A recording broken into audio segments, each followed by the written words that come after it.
Rain hammered the night highway, lightning slicing the darkness as if the sky itself wanted to tear the earth apart. Jack Mercer never imagined his quiet drive home with his daughter would end with flames, twisted steel, and a stranger clinging to life in his arms.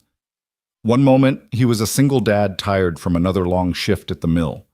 The next, he was pulling a bleeding man from a burning wreck, unaware that this stranger was no ordinary victim.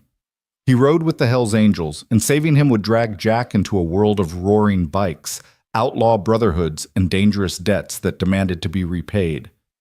Follow this story until the very end, and tell me in the comments which city you're watching from. The rain came hard, drumming against the roof of Jack Mercer's beat-up Ford like 1,000 fists. Wipers squealed in protest, struggling to clear the windshield. The narrow highway twisted through black forest, its faded lines barely visible under the sheets of water. Jack leaned forward, squinting, jaw clenched tight. "Almost home, Emily," he muttered more to himself than to the girl asleep in the back seat. In the mirror, he saw her 10-year-old head resting against the window curls, damp with the breath that fogged the glass. Her favorite stuffed bear slipped from her lap to the seat beside her. Jack's chest tightened. She looked so small, so breakable. He thought of her mother the way Claire used to hum along to the radio during late-night drives. He swallowed the memory like a bitter pill. Tonight wasn't the night to drown in ghosts. He needed clear eyes. Then it happened. A sudden flash of fire bloomed on the road ahead, tearing him out of thought. His heart jumped. Jack's boot slammed the brake. Tires screeched the truck fishtailing before jerking to a halt on the shoulder. Emily stirred, blinking awake. "Daddy, what, stay here?" Jack's voice cut sharp through the storm. He yanked his jacket off the passenger seat, shoved open the door, and ran into the rain.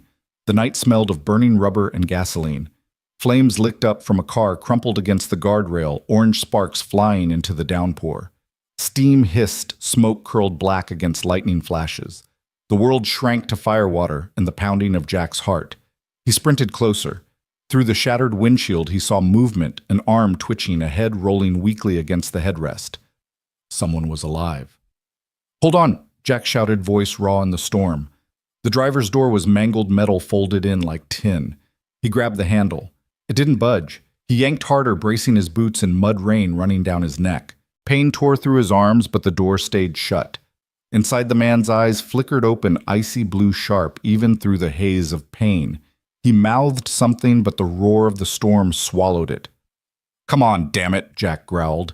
He kicked at the frame. Once. Twice. Metal shrieked but shifted only an inch. Enough! He shoved his arm inside skin, scraping against jagged steel. Blood welled, but he ignored it. He gritted his teeth and leaned with all his weight. The door gave way with a scream.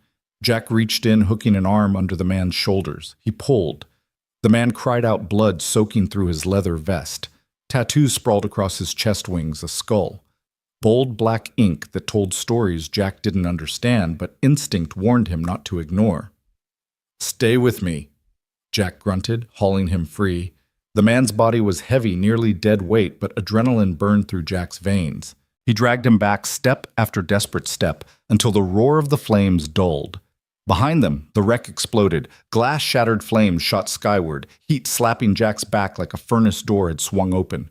Emily screamed from the truck, her voice piercing through thunder. Jack lowered the man into the wet grass. He was bleeding badly, his breath shallow and ragged. Jack pressed his hand against a gash across his ribs, trying to slow the flow. "Don't call cops?" the stranger rasped suddenly. His hand shot out, clutching Jack's wrist with surprising strength. Jack froze. "What?" "Promise me," the man choked out, blood bubbling at his lips. "No cops." Jack stared. Rain pounded against them both. Who was this man, bleeding broken, and yet so certain he couldn't be seen by law? Emily's small voice carried through the storm. "Daddy, is he okay?" Jack turned his head. She stood in the open truck door, trembling hair plastered to her face. His heart clenched. Back inside and... "M."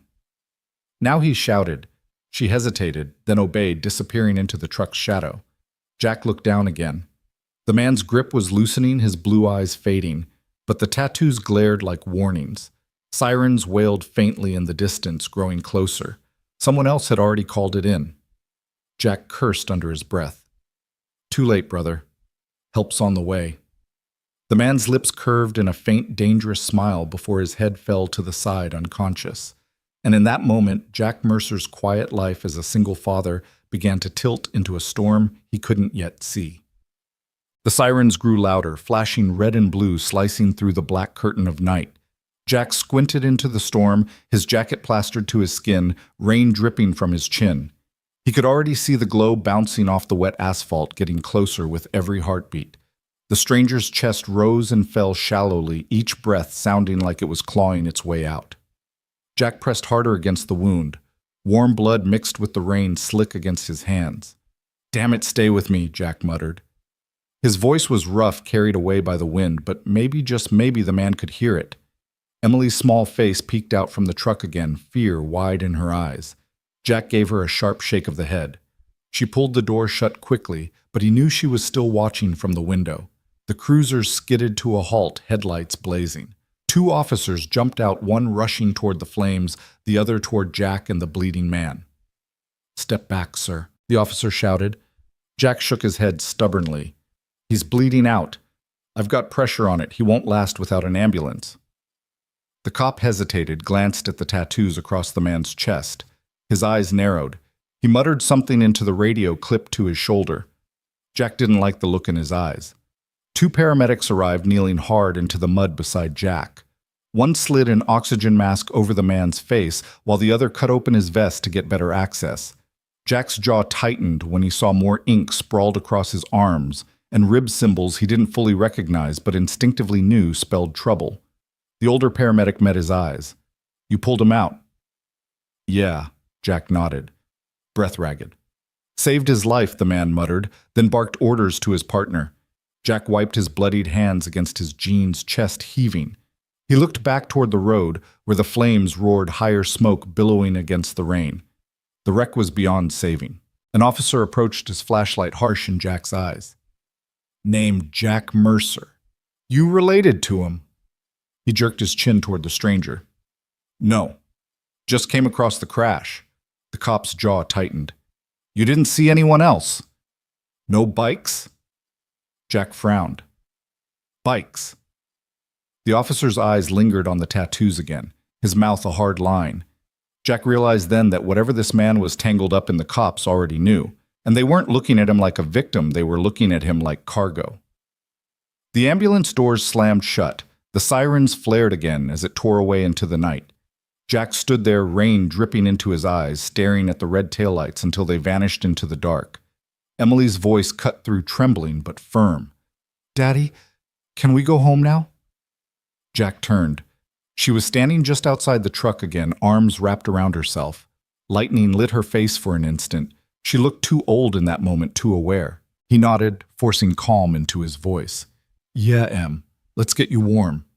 He opened the passenger side door for her, making sure she climbed back in safely. Then he slid into the driver's seat, hands gripping the wheel, knuckles pale in the flash of police lights still behind them. As he pulled away, he caught a glimpse of the cop's eyes in the mirror, watching him too long, too sharp, like he'd just tied himself to something that wasn't going to let go. The drive home was silent, save for the storm's fading growl. Emily finally spoke when they reached the familiar gravel crunch of their driveway. "Daddy." Who was that man? Jack shut the engine off, staring through the rain-smeared windshield. He wanted to tell her the truth that he didn't know, that maybe he didn't want to know. But he saw her eyes wide and searching. She deserved more than silence. "Someone who needed help," he said softly. Emily frowned, hugging her bear tight. "But he told you no cops." Why would he say that? Jack's throat tightened. He forced a smile he didn't feel. Sometimes scared people say strange things. Don't worry about it. But lying in bed later, listening to the rain drip from the eaves, Jack couldn't shake the feel of that man's grip on his wrist, the icy eyes, the smile faint and dangerous when sirens drew near. Jack thought he'd left the world of violence behind when Claire died. Thought all he had left was keeping Emily safe, working double shifts, keeping his head down. But tonight fate had shoved him right into the fire, and something in his gut told him that the stranger's story wasn't done with him yet. The morning broke gray and heavy clouds still thick from the storm. Jack sat at the kitchen table, a chipped coffee mug warming his hands. The smell of bacon drifted through the air, Emily's attempt at breakfast. She hummed softly as she balanced on a stool, watching the pan with a seriousness that made Jack's heart ache. "You don't have to cook, Em," he said gently, her small shoulders lifted. "You always cook for me." "I wanted to try." Jack smiled, though it didn't reach his eyes. He sipped the coffee, but his thoughts weren't in that kitchen. They were back on the rain-soaked highway, on the stranger's blood staining his hands. The knock came hard, rattling the thin door. Jack froze. So did Emily. "Stay here," he whispered, rising. His boots scuffed the old linoleum as he moved to the door. He opened it just a crack. Two men stood there, leather jackets, soaked bikes idling in the drive behind them. The smell of oil and wet asphalt clung to them. Their eyes cold measuring landed on Jack. "You, Mercer," one asked. His voice was gravel, a low growl that carried the weight of threat without needing to raise. Jack's body tensed. He thought of Emily behind him clutching her bear. "Who's asking?" The taller man leaned forward, rain dripping from his beard. "Name's Snake. My brother's lying in a hospital bed 'cause of that wreck last night. Heard you pulled him out." Jack's grip tightened on the doorframe. The man's words weren't gratitude. They were accusation, sharpened and deliberate. "Yeah," Jack said finally. "He'd be dead if I hadn't." Snake's mouth twitched into something that wasn't quite a smile. "That's what we came to talk about." The second biker, broader and silent until now, shifted. His jacket bore a patch Jack recognized instantly. Hell's Angels. His stomach dropped. "You boys got the wrong idea," Jack muttered.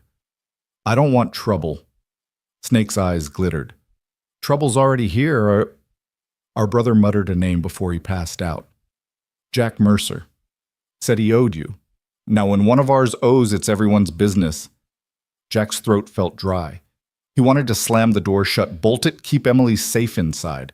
But the thought of two bikers smashing their way in with her watching? No. He stepped outside instead, pulling the door tight behind him. The morning chills soaked through his shirt instantly. "What exactly do you want?" Jack asked. His voice was steady, though his heart hammered. Snake studied him, tilting his head like a predator sizing prey. "You ride?" Jack shook his head. "Not anymore." Snake chuckled, but there was no humor in it. "Doesn't matter. You saved a brother. That makes you part of the ledger. We don't forget debts. We don't walk away from them either." Jack's mind flashed to Emily's face at the breakfast table, her humming tune, her small hands clumsy on the pan. He clenched his fists. "I didn't do it for favors. I just didn't want him to die." The silent biker finally spoke, his voice deep, calm, but edged like a blade. "Doesn't matter why. You're tied to us now." Jack's gut twisted. Every instinct screamed danger. He thought he'd left this world long ago, fists, violence, debts no honest man could pay. Yet here it was pounding on his door, leather-clad and merciless. Snake leaned closer, his breath reeking of smoke and rain. "You'll be hearing from us, Mercer. Make sure you're ready when we come back." With that, the two men turned. Engines roared, gravel spat under spinning tires, and then they were gone, swallowed by the misty road. Jack stood there, the sound echoing long after. His fists trembled at his sides. Behind the door, he heard Emily's soft voice. "Daddy." Who were they? He swallowed hard, forcing the fear down where she couldn't see it. He pushed the door open, smiling as best he could. "Nobody we need to worry about, sweetheart." But as he watched her flip another piece of bacon with clumsy hands, Jack knew it was a lie. Trouble had found them, and it had a name. Morning didn't so much rise as leak into the house through thin curtains, a slow wash of pale light that did nothing to warm the dread sitting heavy in Jack Mercer's chest. After Snake and the silent biker had left, the quiet had been all edges. Every creak, every passing car on the wet road made the hair on his arms lift. He moved through the kitchen on automatic eggs toast, packing Emily's lunch while the memory of leather jackets dripping rainwater onto his front step replayed in jagged loops. Emily padded in barefoot, her curls frizzed from sleep, hugging the bear by the middle, so its legs stuck out at odd angles. "Are we late?" she asked, peering at the clock like it might lie to her. "We're good," he said. "Eat a little, kiddo." She climbed onto the chair and kicked her heels while he slid scrambled eggs onto a plate. He wanted to keep the morning light, wanted to ask about her spelling test and the paper snowflakes she'd taped to the classroom window, but his mind kept snagging on Snake's voice. "You'll be hearing from us, Mercer." After drop-off, Emily's hand warm in his, her hug tighter than usual. Jack drove the long way to the shop. He kept checking his mirrors without meaning to, half expecting to see twin headlights hanging back at a steady distance. They didn't appear. The small town unspooled the way it always did the diner, with its neon coffee cup blinking anemically. The hardware store with a faded bait and tackle sign, it never took down the tire shop that smelled like burnt rubber even from the street. Normal. But the normal felt thin like paint flaking under a fingernail, and below it something darker waited. By 10, the garage had fallen into its usual rhythm compressor chuffing radio, low a 98 F-150 up on a lift with a stubborn brake line. Jack lost himself in the mechanics of it, grateful for anything that answered to torque and thread instead of threat and promise. He'd just cracked the bleeder valve when the office phone rang. Mercer Auto Pete called, then leaned out the doorway with a look Jack had never seen on his face. "It's for you." Jack wiped his hands on a rag, took the receiver. "Yeah, silence for a beat." Then a voice he didn't know, low and even. "Mercer. Who's this Iron Horse Diner? Noon. Back booth." The line clicked dead. The dial tone hummed in his ear like a flat line. He stared at the phone until Pete said, "You okay, man?" "Wrong number," Jack muttered. Setting the receiver down, but the lie tasted like copper. He thought about not going. He pictured Emily's face at pickup time, the way she couldn't help sprinting the last few steps into his arms. He pictured Snake on his front step again. The ledger. "When one of ours owes, it's everyone's business." At 11:30, he washed grease from his hands until the skin turned pink and raw.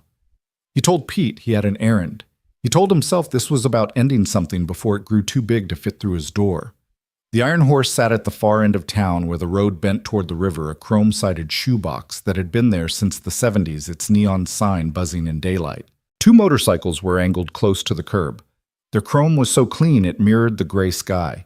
Jack parked 2 spaces down, killed the engine, and sat with his hands on the wheel until his fingers stopped shaking. Inside, the bell over the door jingled. Heat wrapped him heavy with bacon fat and black coffee. A jukebox hummed with a song that sounded like it had never left the place. Regulars occupied the counter, their shoulders stiffening a fraction when they saw him look toward the back. A man sat alone in the corner booth, a bandage disappearing into his hairline eyes, the washed-out blue of a winter sky. He wasn't Snake, and he wasn't the silent brute from Jack's porch. He wore a black t-shirt under a leather vest that had been cut down to just the essentials. Everything about him said, weight removed on purpose. His presence made the booth feel smaller. He didn't stand when Jack approached. He didn't smile. He just said, "Mercer." Jack stopped, fingers curling unconsciously. "That your car I dragged you out of?" It was, the man said. His voice had a rasp in it, still either from smoke or a life spent breathing wind and gasoline. He nodded at the opposite bench. "Sit." Jack sat. The vinyl squeaked. He didn't like that his back faced the room, and the man's slight tilt of the head said he'd noted it. Then he shifted a fraction so Jack could see more. "Name's Lawson," the man said, after the waitress poured coffee and retreated without asking what they wanted, like this wasn't the kind of table you lingered at. "Most folks call me Hawk." There it was something solid to put with the face. The name felt familiar, the way names you've never heard can feel familiar when enough strangers have said them quietly enough for long enough. "You sent your friends to my house," Jack said. Hawk's mouth tugged into something that wasn't quite an apology. "Snake ain't anyone's definition of charming. But his brother is alive because of you." He tapped the table once with the tip of his finger knuckle scarred. "That carries weight." "I didn't do it for you," Jack said before he could smooth the words. "You did it because you're the kind of man who doesn't drive by when something's burning." Hawk didn't blink. "That make it less mine." The waitress deposited 2 mugs and a plate of toast in case they changed their minds about eating. Coffee steam curled up, cutting through the metallic edge of Jack's nerves. He took a swallow to have something to do with his hands. Hawk set a plain white card between them. No logo, no name. Just a number in black ink, heavy strokes like the writer didn't care if the pen bled through. "You need something you call this. Doesn't matter the hour." "I don't want anything," Jack said. "That's not how this goes." Hawk leaned back a fraction, winced like stitches tugged underneath his shirt. "You saved my life." "That puts you in the circle whether you like it or not. It's not a club. It's a chain. I've got a daughter," Jack said, because it felt important to get that into the air. "She's 10. She's everything." Hawk's eyes didn't soften, but something in them shifted recognition maybe, or respect, with its chin raised. "Then you understand the only thing that matters." He pushed the card an inch closer. "You don't have to wear a patch for men to stand on your porch when the wrong truck slows down." Jack looked at the number until it blurred. Snake said, "There's a ledger." "There is," Hawk said, "but not the kind you think." He wrapped his fingers around his mug and didn't drink. "You think we're all one thing. Most folks do. Headlines love one kind of story. But the road is long. It makes men who've done bad things do good things to balance the books. Sometimes it's coats in winter. Sometimes it's groceries left where nobody can see who left them. Sometimes it's a stranger pulled through fire." He shrugged. "Sometimes it's a call that says, 'Don't go to work on Tuesday.'" The hairs on Jack's neck rose. "Is that a threat?" "It's a fact," Hawk said. He held Jack's eyes. "You want me to lie to you? Tell you that after last night nobody noticed your face, that you aren't in someone's mouth already when they talk about me?" He shook his head once. "You're on a hill, Mercer. Fire rolls downhill. We sandbag together or we watch your house get wet first." The diner door opened. The bell jangled like a nerve. 2 state troopers stepped in, rain beating on their hats. The room's volume dipped a notch. Hawk didn't look over. He pinched a triangle of toast and ate it like he'd never done anything else with his hands. Jack's pulse kicked. He forced himself to keep his shoulders level. One trooper tilted his chin imperceptibly toward the back, that almost salute men give to other men they don't plan to move on today. Hawk ignored it without offense, like the whole choreography had been performed 100 times. "Your man in the wreck told me not to call the cops," Jack said, because it sat on his tongue and tasted like iron. "Not because we think we float above them," Hawk said, "because there are things a uniform can't fix and things it makes worse." He pointed with his chin, not his hand, at the window. Outside, a man in a baseball cap was staring too long at the 2 parked Harleys, his jaw set to perform his wife tugging at his sleeve to stop. "Everybody's got a part to play. Ours is loud. Yours might not be. I'm a mechanic." Jack let the words sit there, solid and ordinary. "I fix things that don't scream back." Hawk's mouth did something like a smile and then didn't.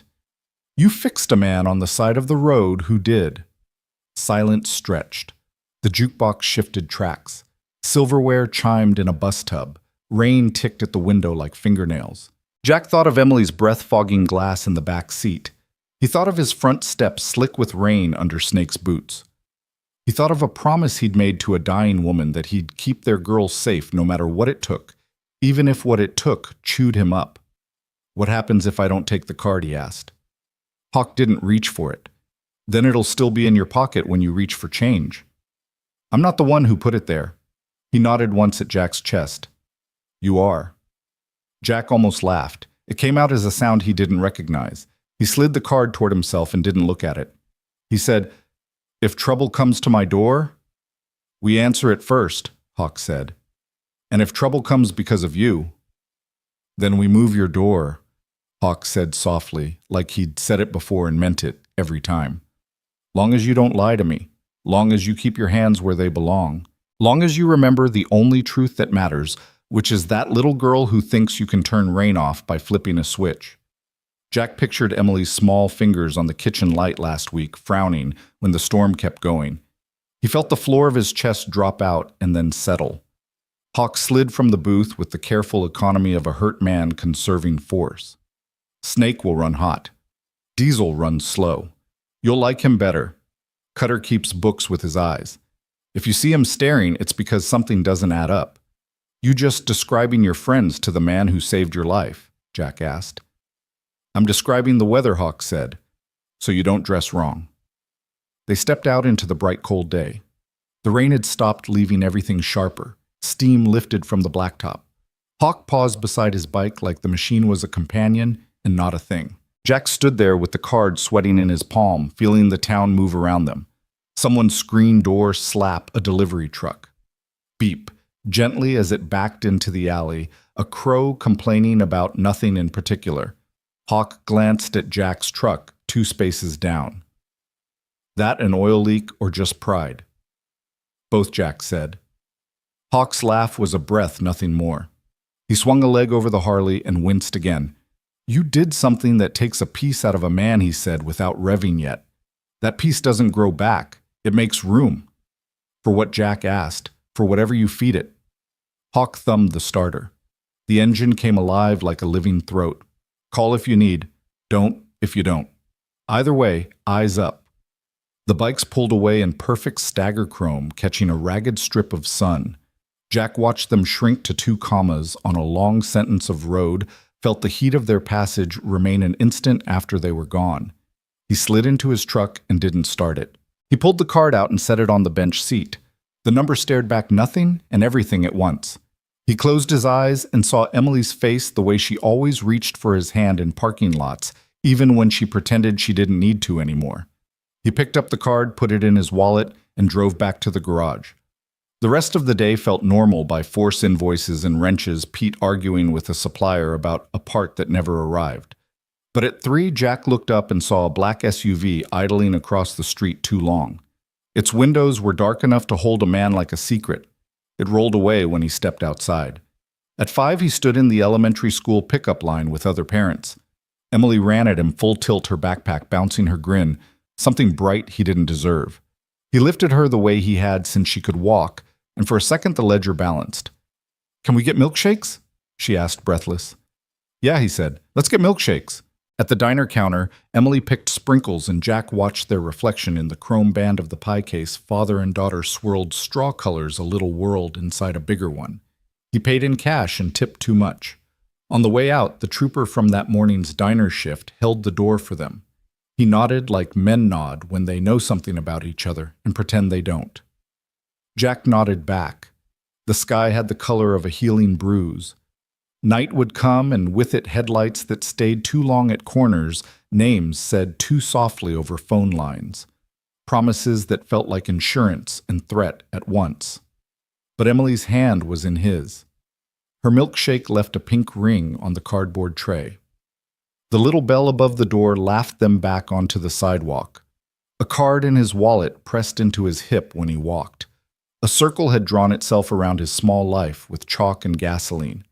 He could pretend he hadn't seen it, or he could step inside where the ground might be warmer.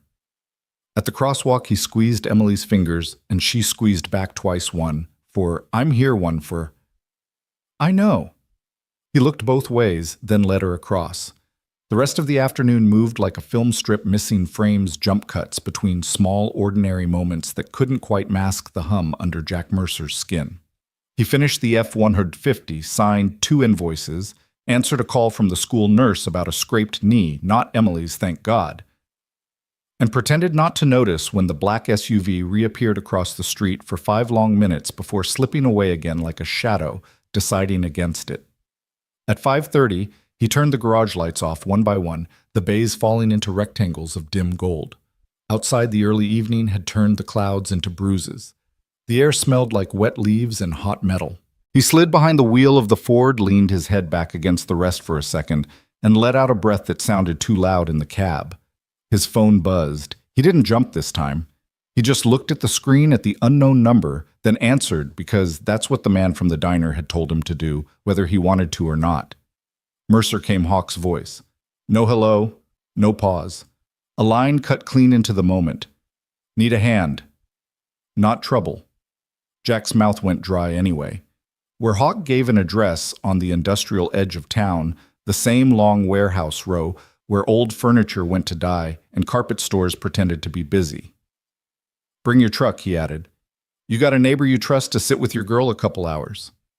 There was only one answer to that. Mrs. Lane, Jack said. She'll come, Good Hawk said. We'll be there. The line went dead, but the echo stayed. At home, Emily was sprawled on the living room rug, working math problems. her pink pencil chewing through the paper as if the numbers could be wrestled into good behavior. The bear sat propped beside her like an overly patient tutor. She looked up when he came in face, doing that immediate brightening thing that always left a crack in his chest.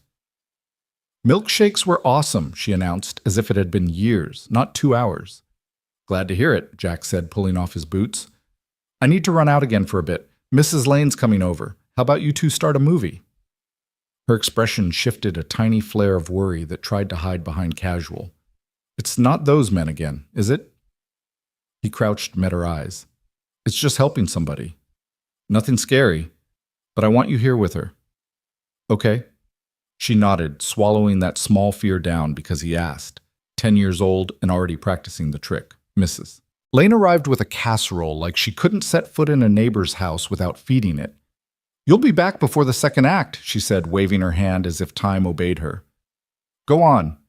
He kissed the top of Emily's head, breathed in the shampoo that smelled like apples, and walked out before he could decide to stay instead. The Ford rumbled through a town that knew how to keep its face composed. A dog barked like it had information. A porch light clicked on as he passed. Somewhere a screen door said thwack to the night. The warehouse district looked the way it always did, long, silent rectangles of corrugated metal with their names stenciled in black.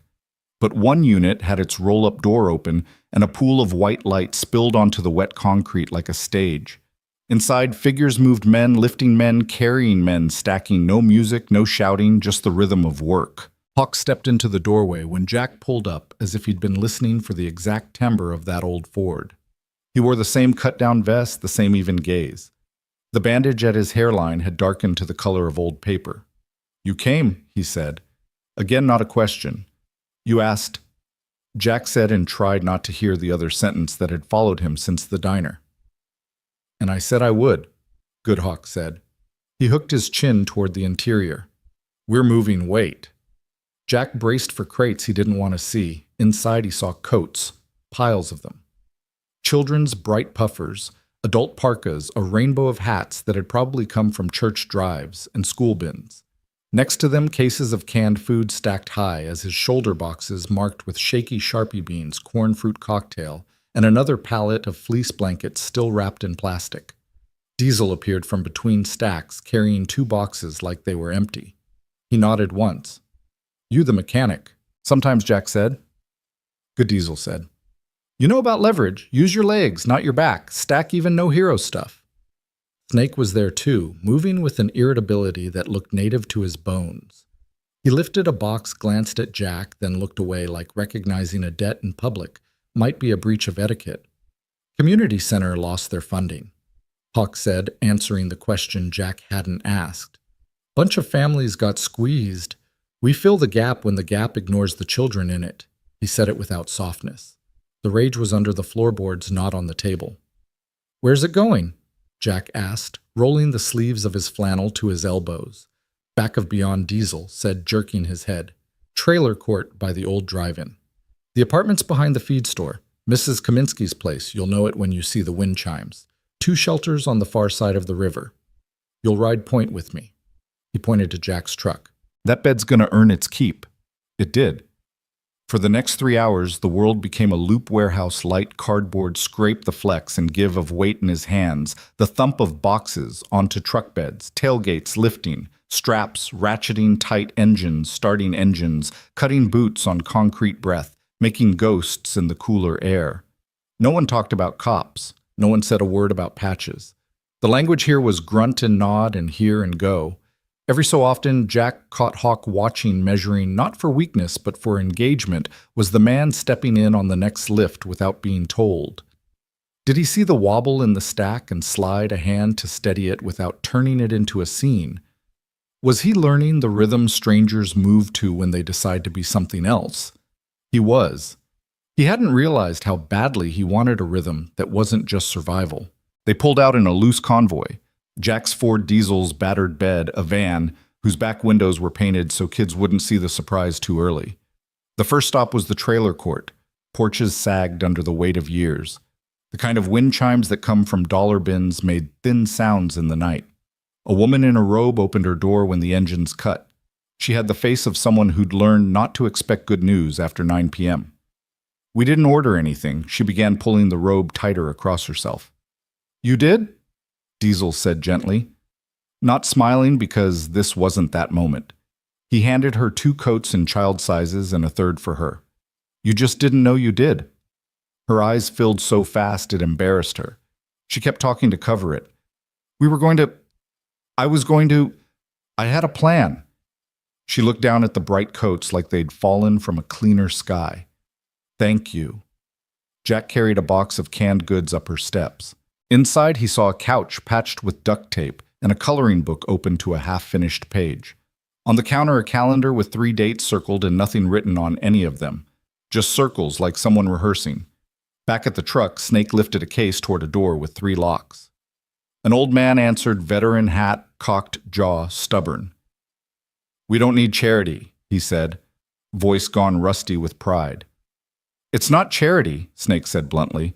It's groceries. The man stared at him for a long time like they were in a standoff. Only he could see, then stepped aside.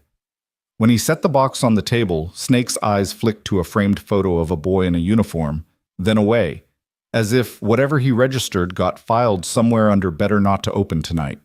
2 apartments behind the feed store took blankets, one for a teen mom with a baby that made the small sounds of an always hungry infant, one for an old woman whose heater clicked but didn't ignite. Jack knelt beside the heater without announcing why and coaxed it to life with a practiced tenderness that made the old woman put a hand over her mouth. You men, she said, not meaning just him. You men are trouble.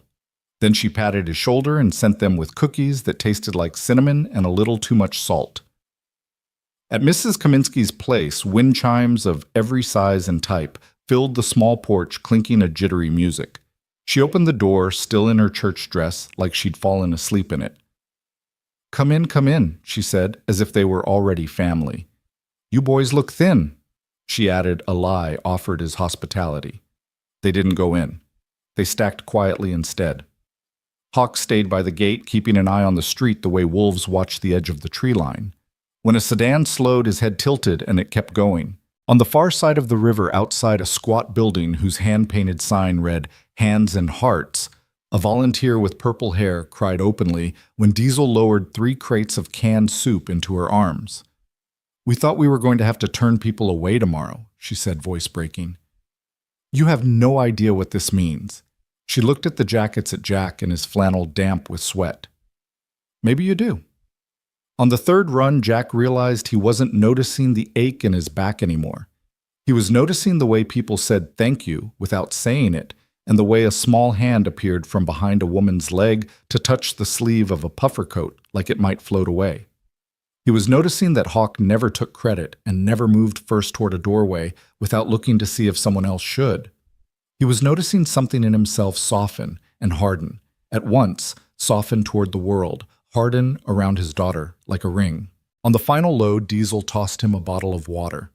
You move like a man who's carried the heavy end before, he said. Long time, Jack said, twisting the cap. Some days you forget, some days you remember. Tonight's a remember, Diesel said. Snake walked by, box on his shoulder, and muttered, Don't break your back proving something that ain't on trial. The closest thing to kindness Jack figured he'd get from him, and it was enough. They returned to the warehouse close to midnight. The place looked oddly vulnerable, now stripped of stacks like a stage after a show. Hawk stood in the emptiness, as if measuring whether it had done what it was supposed to do. You keep your girl safe tonight, he asked without turning. Mrs. Lane, Jack said. She makes casseroles when she's nervous. Smart woman, Hawk said. He faced Jack. This isn't your debt. Don't make it one. You showed up because you're the kind of man who shows up. If you start thinking you owe me for letting you be yourself, you'll put a chain around your own neck and call it mine. Jack didn't expect philosophy he needed at midnight from a man who carried a ledger in his eyes, but there it was. He nodded once because he couldn't find the right shape for thank you. Hawk's gaze moved past him to the dark outside. You'll see cars you don't recognize this week. You'll think about the card. Half the time you'll be right to think about it. The other half it'll just be a man looking for a left turn he keeps missing. Don't live with your hand on the phone, Mercer. Live with your hand on your girl's shoulder. Jack felt something in him stand up a little taller and sit down a little calmer at the same time. I can do that, he said. Goodhawk answered like they'd signed something he couldn't read but already meant. Back home, Mrs. Lane had fallen asleep sitting up on the couch, a blanket over her knees, the TV whispering a late-night commercial about knives that could cut pennies. Emily was curled on the love seat, the bear tucked under her chin, the blue light making her look like a secret. Jack woke Mrs. Lane gently, pressed the casserole back into her hands, and thanked her until she shooed him out of gratitude. He lifted Emily, and her arms went around his neck on reflex the way they had since she was small enough to fit entirely on his forearm. He carried her to bed, tucked the covers in, and stood watching the rise and fall of her breath until his eyes stung. In the kitchen, he washed his hands and watched the water go pink at first, then clear. He leaned on the counter and stared at nothing, which turned out to be everything the space the circle made around him, the way his house looked from the street. When a black SUV slid by, the feeling in his muscles that wasn't the old exhaustion, but a new one that promised sleep would be earned in a way that felt clean. He took his wallet out, thumbed the edge of the card, then put it back where it lived without looking at it. He didn't need to. He knew the number by the weight of it.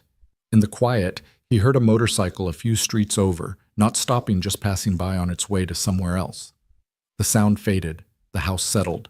The rain finally gave up.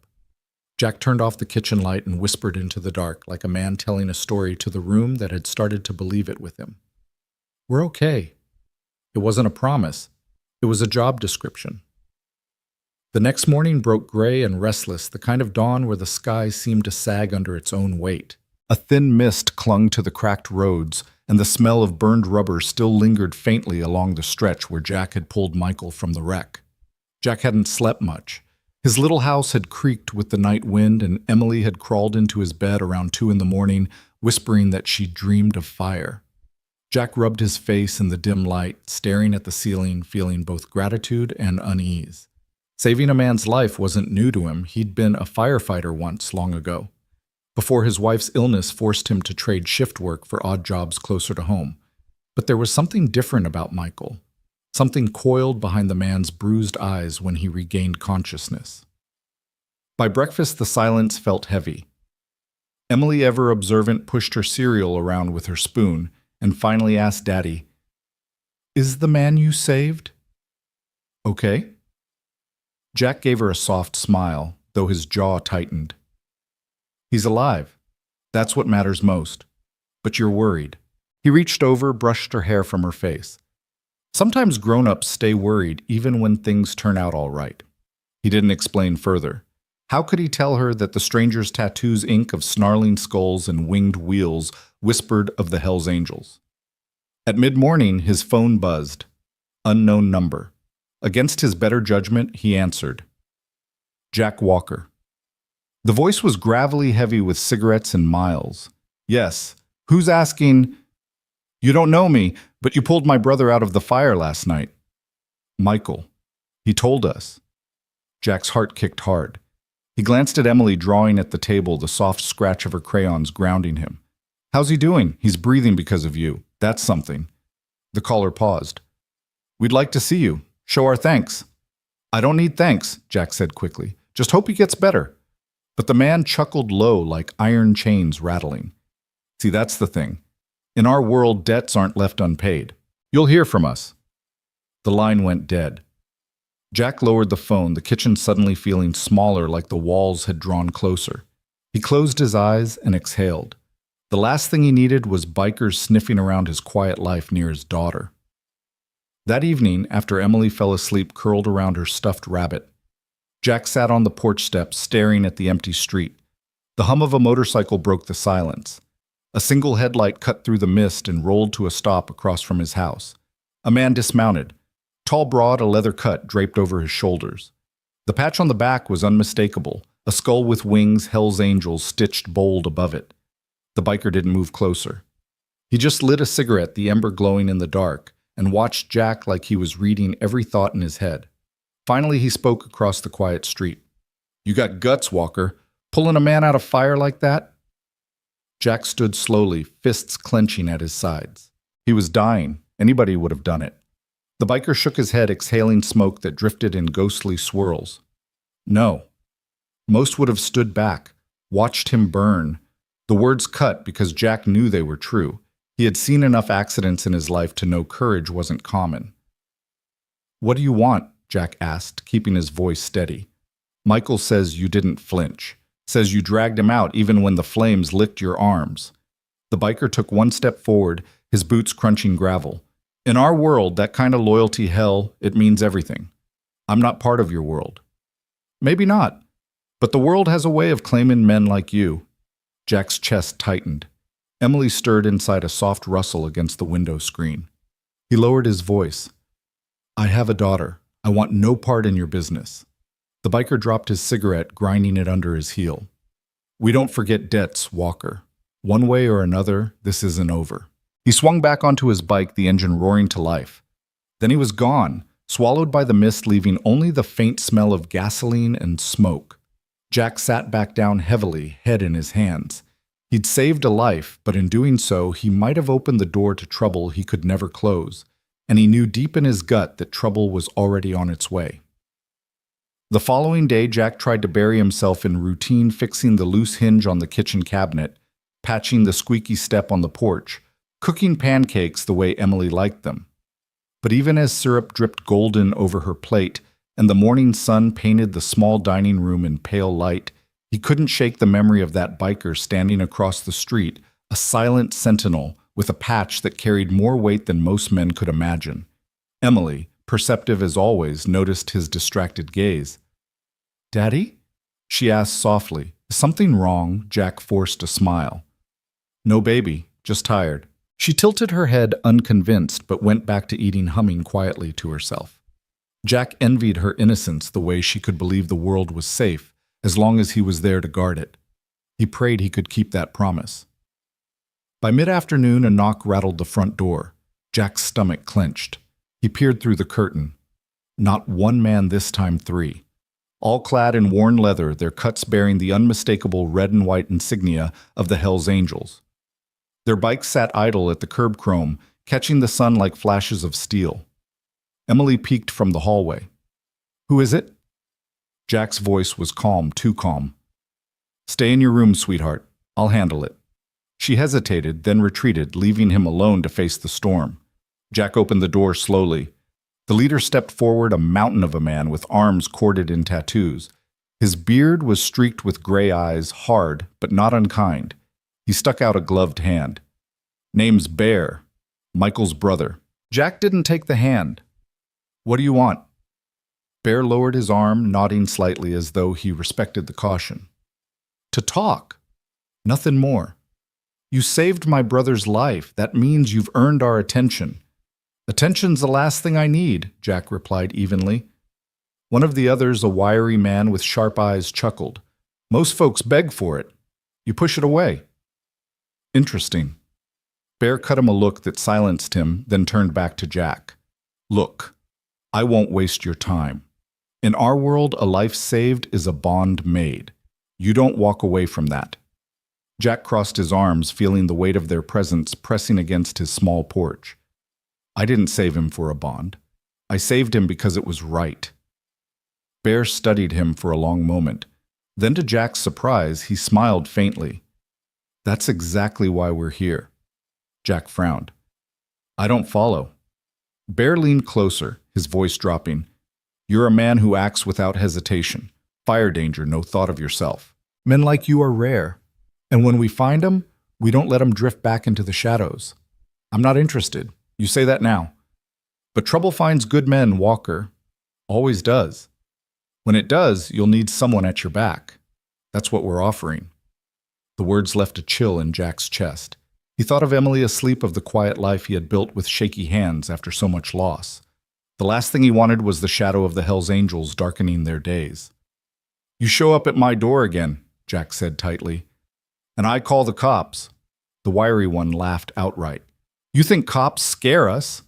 But Bear raised a hand. "Easy. He's protecting his own. I respect that." Bear turned to leave the others following, boots thudding heavy against the porch steps. Before he mounted his bike, he looked back once more. "We don't forget Jack. You may not want us, but that doesn't change the fact that you're part of our story now. Remember that." Engines thundered to life, shaking the quiet street. Emily crept from the hallway, eyes wide with fear. Daddy, who were they? Jack knelt, pulling her close, the roar of motorcycles fading into the distance. No one we need to worry about, baby, I promise. But as he held her, Jack knew the truth. Promises were fragile things, and the sound of those engines would haunt him, a reminder that the life he had saved had bound him to a world he could never fully escape. That night, long after Emily had drifted to sleep, Jack sat alone on the porch with an old bottle of whiskey he hadn't touched in years.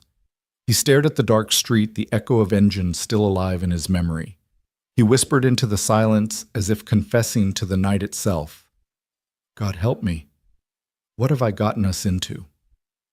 The wind carried no answer, only the faint smell of gasoline lingering like a warning. Dawn came thin and colorless, a cold rinse that didn't quite wash last night out of Jack's bones. The whiskey still sat on the porch rail where he'd left it, half an inch of amber catching a sickly light. He capped it, slid it back into the cabinet above the sink, and stood, a breath too long with the door open as if he could shut more than a bottle with that small motion. Emily padded into the kitchen in a flannel nightgown, hair an unruly halo. You're up early, she yawned, rubbing one eye with the back of her hand. So are you, he said, putting water on for oatmeal. Bad dream. She nodded, but didn't explain.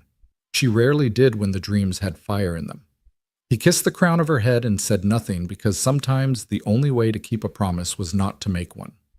On the drive to school, he took the long way, a habit that had nothing to do with scenery and everything to do with watching his mirrors. A white work van slid in behind them for 2 blocks, then turned into the lumberyard.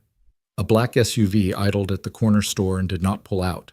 The world had taken on a new edge, like all the lines were drawn with a sharper pencil. Pick you up at 3, he said at the curb. Emily squeezed his hand twice, one for I'm here, one for I know. Then ran toward the doors, backpack bouncing. At the garage, the air smelled like hot rubber and old coffee. Pete had already thrown the bay doors open. Pale light lay in long stripes across concrete. Morning, Pete said around a donut. You look like you wrestled a carburetor and lost. Something like that. Jack tugged on his coveralls and slid under a Pontiac with a leaky pan gasket. He let the work take him the holy relief of parts that did what they were designed to do if you just turned the wrench the right way. The mindless rhythm grounded him the way a heartbeat does when you finally stop listening for what's wrong with it. Near 10, the bell over the office door dinged. A man in an insurance company button-down stepped in, briefcase in hand, smile like a receipt. He asked about fleet service and Jack nodded along, wrote down numbers, made noises that sounded like interest. The man left a card. It had weight without meaning. At 11:30, Trouble arrived late for its appointment. The office door slammed. A heavy-set guy with sunburned forearms marched in, waving an invoice, red-faced and loud. You charged me for rotors and you didn't change them, he barked. His breath smelled like old coffee and fresh anger. My cousin knows cars. Says you're running a scam. Pete shot Jack a look. Want me to handle it? Jack shook his head and wiped grease from his hands, walking out with the deliberate calm of a man approaching a skittish horse.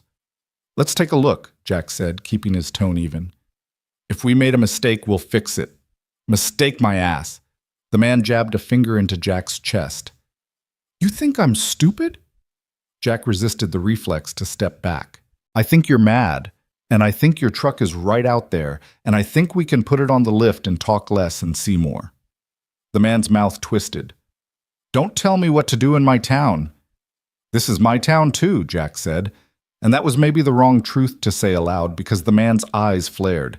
He shoved Jack not hard, but enough to make Pete stiffen behind the counter. Jack caught himself on the edge of the desk, breath steady. He kept his hands down. He thought of Emily in a classroom drawing a bear with a purple crayon.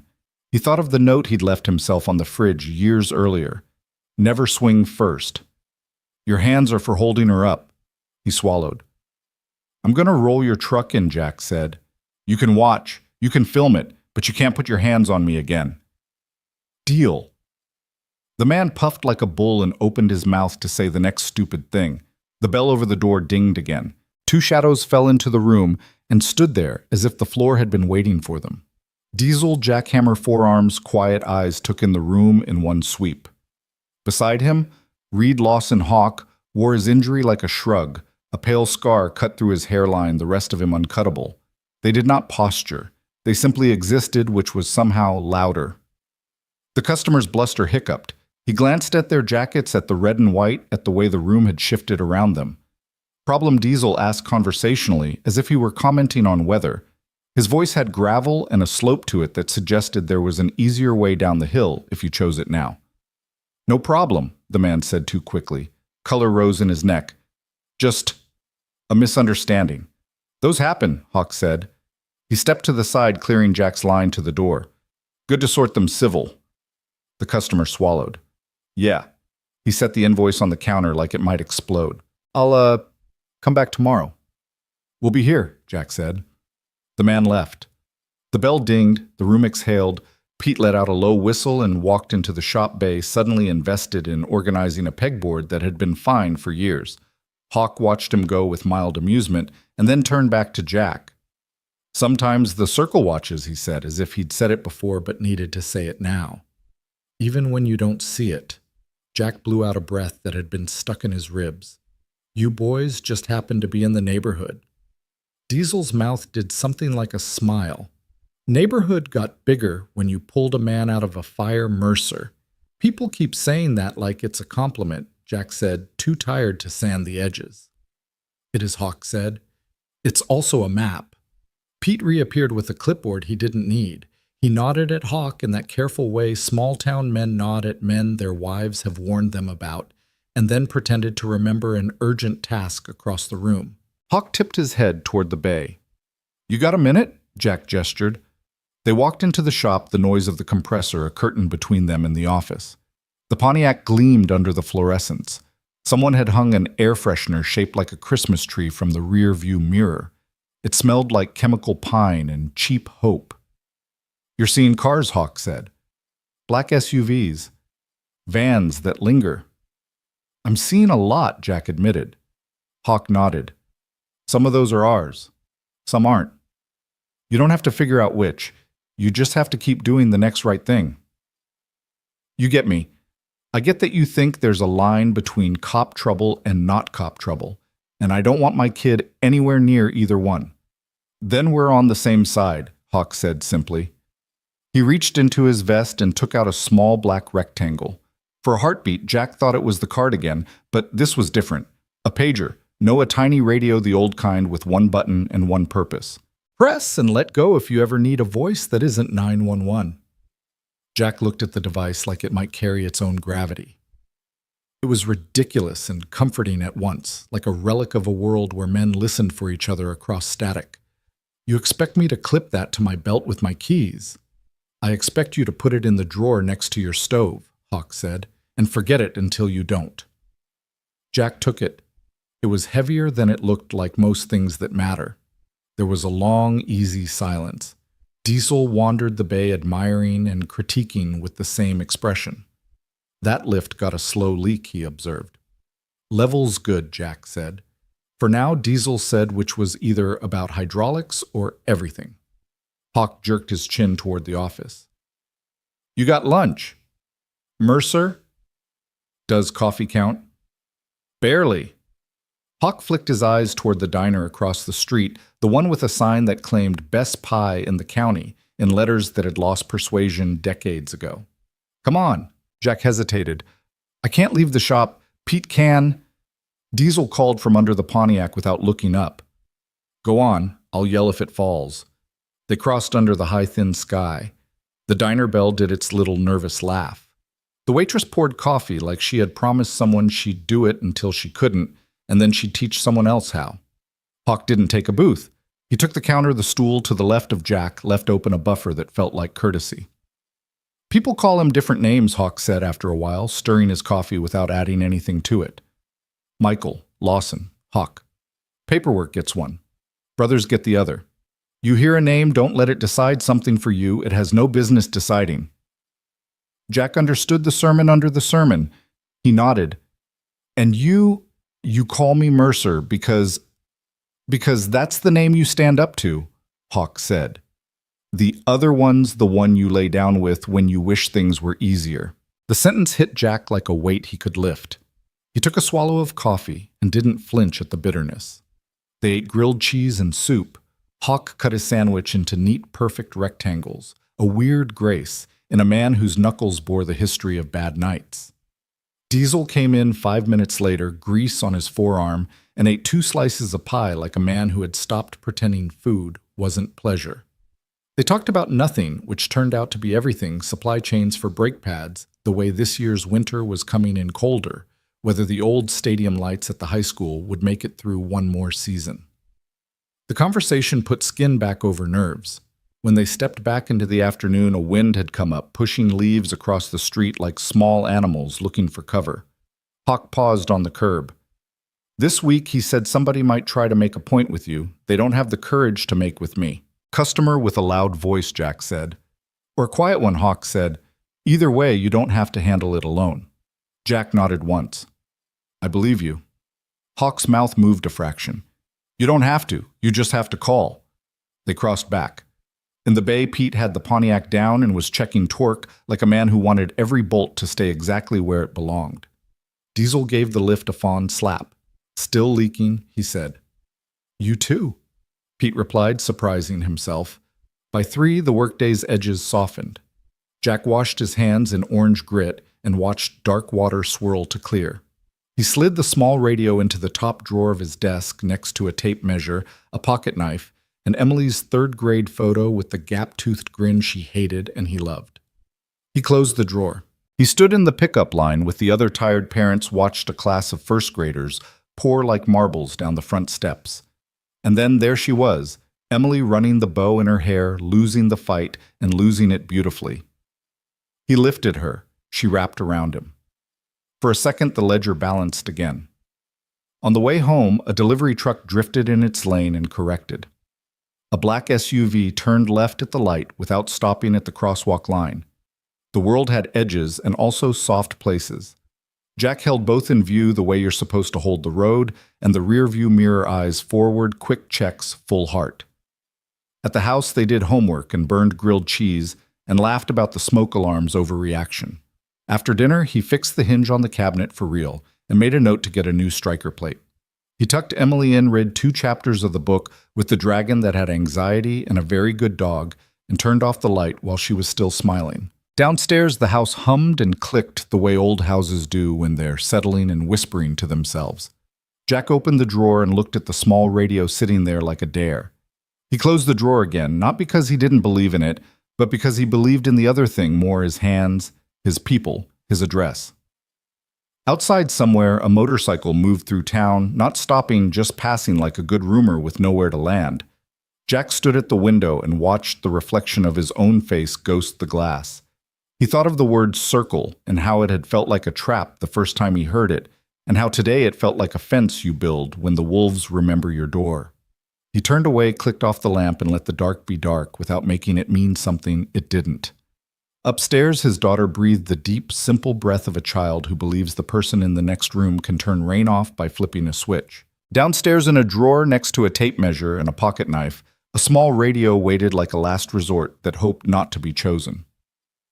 In between, Jack Mercer took one slow breath, then another, like a man reminding his body it belonged to him. The storm had passed by dawn, leaving the sky rinsed and pale, streaked with the last bruises of night. Jack stood on the porch of his small house, coffee steaming in a chipped mug. The world smelled of wet earth diesel from passing trucks, and the faint metallic tang of last night's wreck still stuck in his nostrils. He'd slept only a few hours, restless, replaying the stranger's slurred thanks, the guttural roar of motorcycles in the distance. Inside, Emily stirred awake. He heard her small feet padding across the wooden floorboards and the soft creak of her door. She stepped out, her hair a tousled halo dragging her blanket like a cape. "Dad, you didn't sleep," she said, voice still heavy with dreams. Jack forced a smile and crouched to her height. "I'm fine, kiddo, just thinking." He brushed her hair back. "Want pancakes?" Her eyes brightened. "With blueberries?" "Only the best," he said. They moved into the kitchen together. Jack mixed batter, the sizzle of the skillet filling the silence. Yet behind the ordinary rhythm, his mind kept circling the same questions.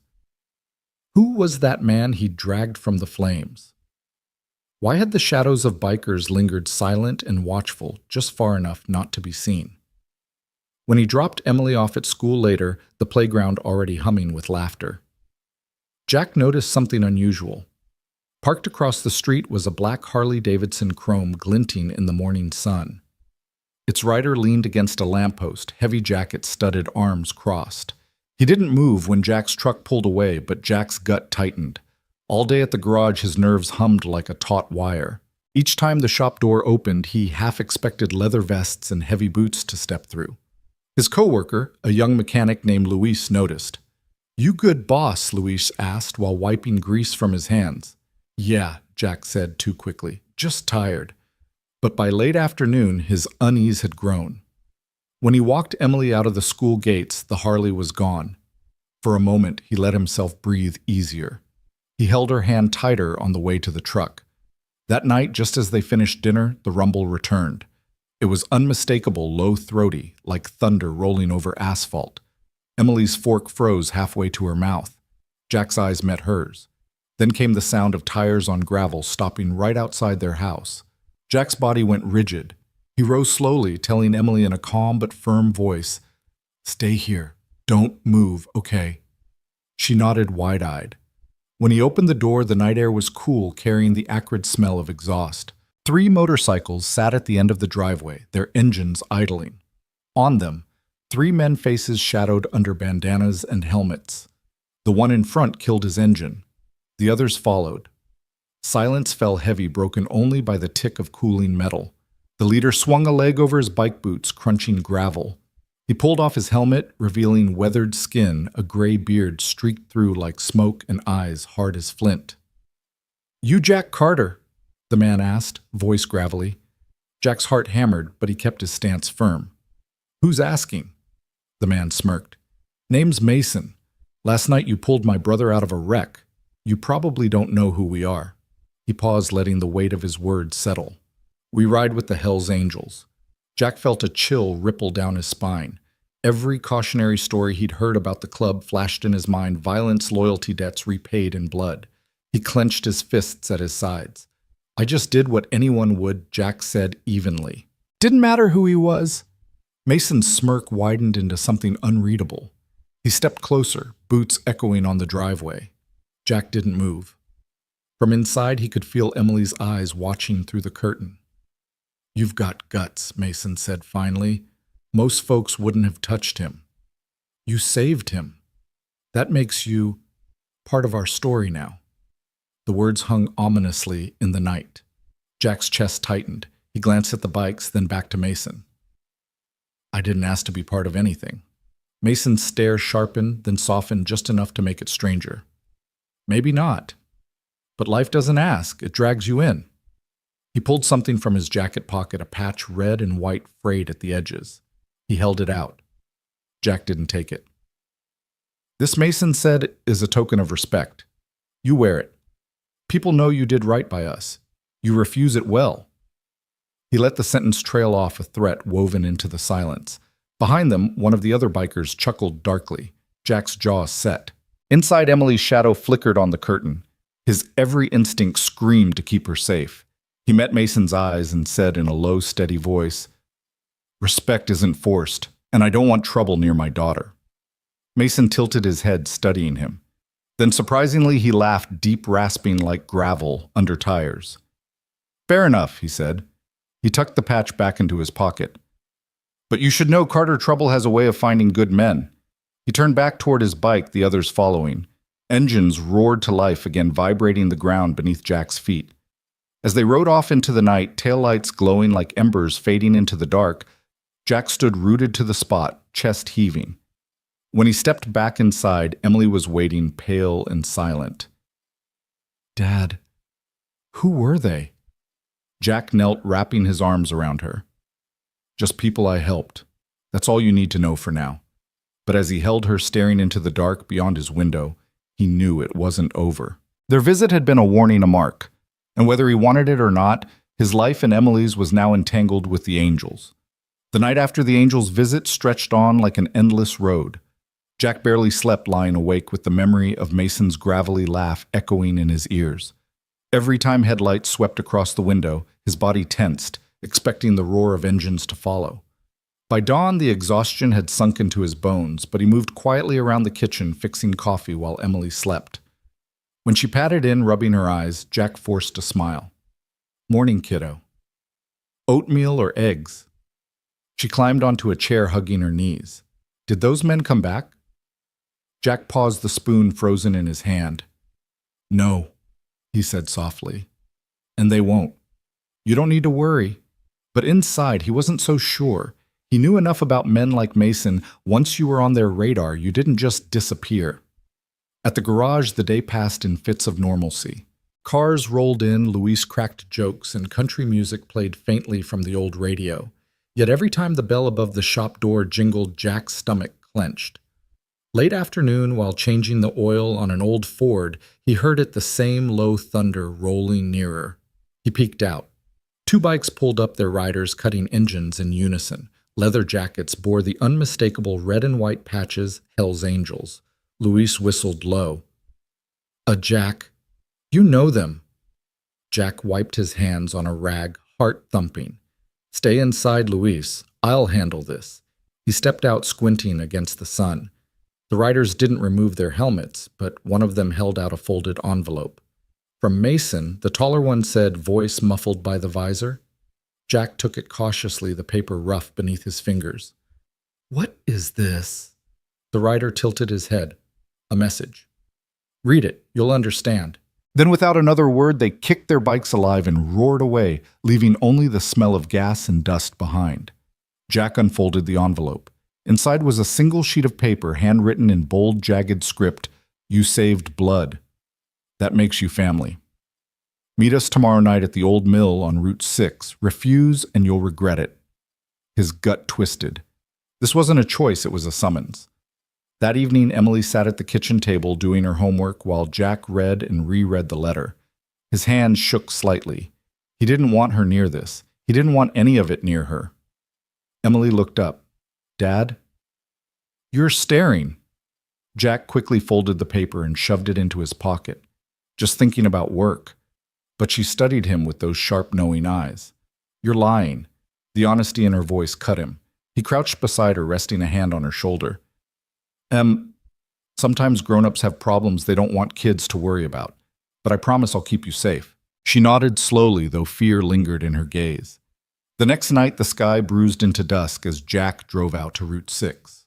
The old mill loomed at the edge of town, rusted and hollow, its windows like dead eyes. A bonfire blazed outside, shadows of bikes circling like wolves. Jack pulled up, engine ticking in the cooling air. He stepped out, squaring his shoulders. Around the fire, at least a dozen men turned to look at him, tattoos, leather eyes gleaming under the firelight. Mason stepped forward, smoke curling from the cigarette in his hand. "Carter, thought you might chicken out." Jack's jaw clenched. "You made sure I couldn't." Mason grinned.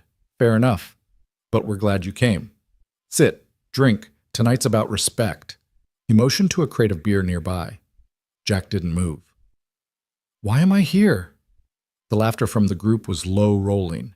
Mason tossed his cigarette into the dirt and stepped closer. "Because you proved yourself. You didn't run from fire. You didn't let fear decide. That's rare. We want to know what kind of man you are, and if we can count on you." The fire cracked sparks spiraling into the night.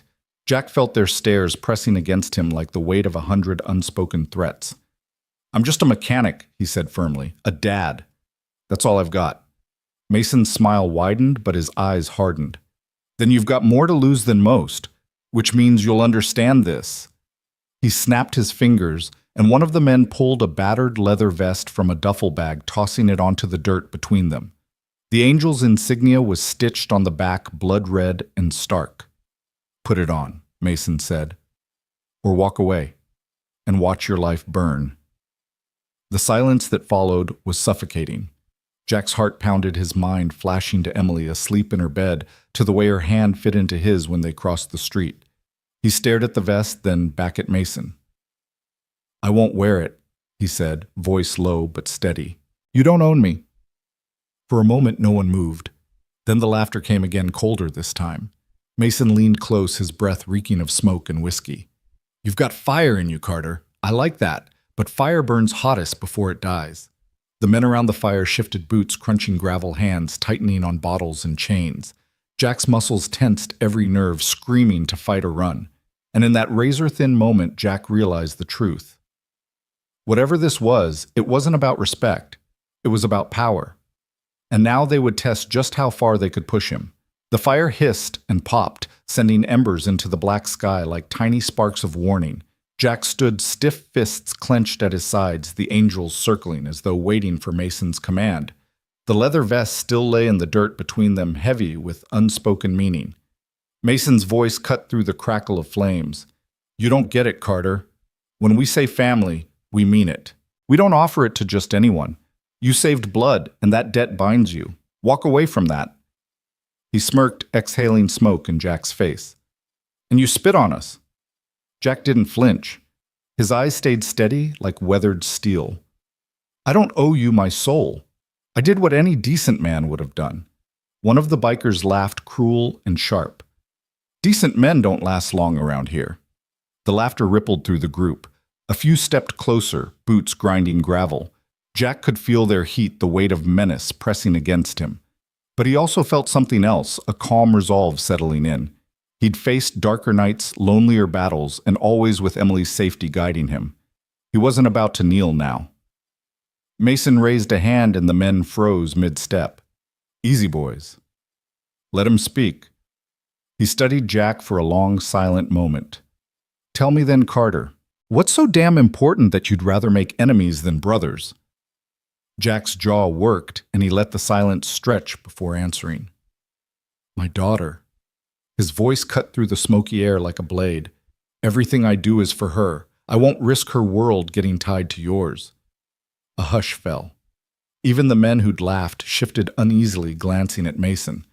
There was something about the way Jack said it, solid, unbending, that broke through their bravado. Mason's smirk faltered just for a second. Then he chuckled, shaking his head. "You've got backbone, I'll give you that. But here's the problem. You can't stand outside forever.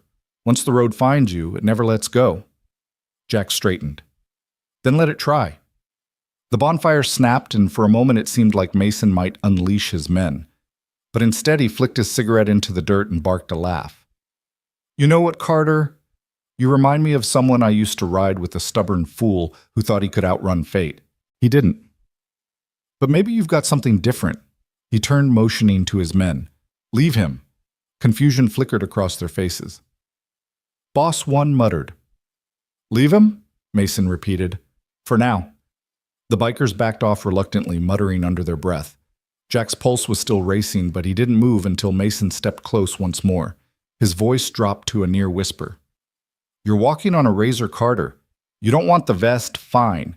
But don't ever think you can wash your hands clean. You're in this story whether you like it or not."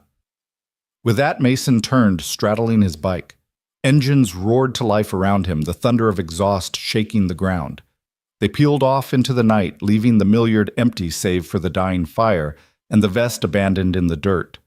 Jack stood there long after the sound faded, chest heaving. Finally, he picked up the vest, staring at the heavy patchwork of leather and thread. It reeked of oil and smoke of roads he never wanted to walk. He carried it back to his truck, tossed it onto the passenger seat, and drove into the night. At home, Emily was waiting up, despite the hour her small figure curled on the couch. She shot up when he came through the door. "Dad." He knelt, pulling her into a hug so tight she squeaked. "I'm here," he whispered into her hair. "I'm here, Em." She looked at him worried. "You smell like smoke." Jack glanced at the vest still in his hand, then shoved it into the closet out of sight. "Long night," he muttered. For days after, he couldn't shake Mason's words. Customers came and went at the garage. Emily laughed with her friends at school. The world spun like nothing had changed. But Jack knew better. The fire from that night burned inside him, still warning him that this was only the beginning. And sure enough, the storm broke sooner than he expected. One Friday evening, as the sun bled red across the horizon, Jack was locking up the garage when Louise came running. "Jack, you gotta see this." They stepped outside. Across the street, half a dozen bikes idled, their riders' silent helmets gleaming under the sunset. They didn't move. They didn't shout. They just watched. Luis swallowed. What do they want? Jack's face hardened. They want me to remember. And in that moment, Jack realized Mason hadn't let him go. The Hells Angels were circling closer, not as allies, not yet as enemies, but as a storm waiting to decide whether to destroy him or claim him. The low rumble of engines lingered in the evening air long after the bikes had disappeared down the road. Jack stood frozen outside the garage, the last streaks of daylight stretching across the asphalt like fading warnings. Luis lingered beside him, shifting uneasily from foot to foot. Man, Luis said, his voice barely above a whisper that was creepy. They didn't even say anything. Jack locked the garage door with a sharp twist, jaw tight. They didn't have to. The silence that followed was heavy. Jack could still feel their eyes on him like ghosts refusing to leave. By the time he got home, Emily was already at the kitchen table, crayons scattered around her homework. She looked up, her face brightening instantly. "Dad," she chirped. "You're late again." Jack forced a smile and kissed the top of her head. "Yeah, Em. Got caught up at work." She frowned, studying his face. "You look tired." He sat opposite her, rubbing a hand across his stubbled chin. "Guess I am." He didn't tell her about the bikers. He couldn't. Not yet. Later that night, as Emily slept soundly in her room, Jack stood at the window with the curtain pulled slightly aside. His truck sat in the driveway. Beyond it, the street was quiet. Too quiet. No engines, no laughter, no shadows of leather jackets. Still, he couldn't shake the feeling that they were out there watching. Days bled into weeks, but the Angels never really left. Sometimes it was a pair of headlights idling too long across the street. Other times it was a gloved hand leaving an unmarked envelope under his shop door. Inside were photographs, grainy but unmistakable, of him and Emily at the diner, at the park, even at her school. Jack's gut twisted each time. This wasn't a threat written in bold letters. This was worse. It was a reminder: we see you. We can touch your world anytime we want. Luis noticed the shift in Jack before anyone else.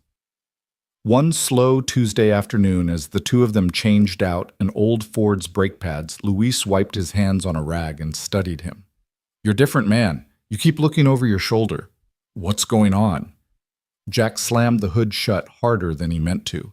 "Nothing you need to worry about." Luis didn't buy it. "Nothing." "Huh? Then why were there 4 bikes parked across the street last night? Why do I feel like every time I leave this place someone's watching?" Jack exhaled heavily, leaning against the car. "Because they are." Luis froze. "Who Hell's Angels?" The words came out flat, final. Luis blinked, then let out a humorless laugh. "You're kidding." Jack shook his head slowly. "I wish I was." Luis ran a hand down his face. "Jesus, Jack, why would they come after you?" Jack's eyes grew distant. "Because I pulled a man out of a wreck. Because I saved him. And that man wasn't just anyone, he was one of theirs." Luis stared at him like he'd grown another head. "And now they... What, think you're part of their family?" Jack nodded grimly. "Or they want me to be. But either way, they're not letting go." The garage grew quiet. Only the faint hum of traffic outside broke the silence. Luis finally muttered, "So what the hell are you gonna do?" Jack didn't answer right away. He thought of Emily, her crayons scattered on the table, her innocent laugh. He thought of Mason's words by the bonfire. "You're in this story whether you like it or not. I'm going to protect my daughter," Jack said finally. His tone was firm, but deep down he knew protection wouldn't come easy. The next escalation came on a rainy Thursday night. Jack and Emily had just finished dinner when a knock rattled the front door. Jack's stomach dropped. It wasn't the knock of a neighbor. It was heavy, deliberate. "Stay here," Jack told Emily, his voice low. He opened the door to find a biker standing on the porch, leather dripping from the rain helmet tucked under his arm. His face was young, but his eyes carried the weight of old battles. "You, Carter?" he asked. Jack nodded slowly. The man reached into his jacket, and Jack's muscles tensed, ready for a fight. But instead of a weapon, the biker pulled out a folded piece of paper. He handed it over. "From Mason." Without another word, he turned and walked back to his bike engine, roaring as he disappeared into the storm. Jack unfolded the paper with shaking hands. The words inside were written in a bold scrawl. Meeting, Friday night. You know where. Don't bring anyone. Jack crumpled the note in his fist, heart pounding. Emily peeked around the corner, her small voice timid. Dad. Who was it?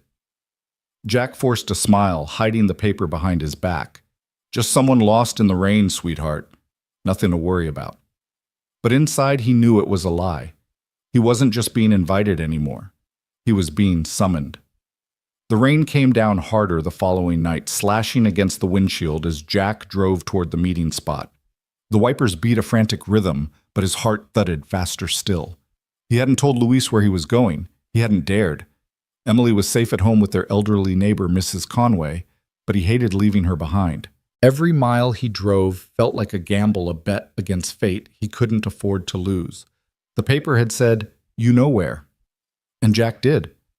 The clearing near the abandoned rail yard where the bonfire had once burned and the angels had stood in a circle of flames. It wasn't just a meeting ground, it was a test. When he pulled in, headlights swept across rows of chrome. The angels were already there, their bikes lined like an army at rest. Figures loomed in the rain, leather glistening faces shadowed beneath dripping hoods and helmets. Mason stood at the center umbrella, tilted back arms, crossed like a general surveying his troops. Jack killed the engine but didn't move right away.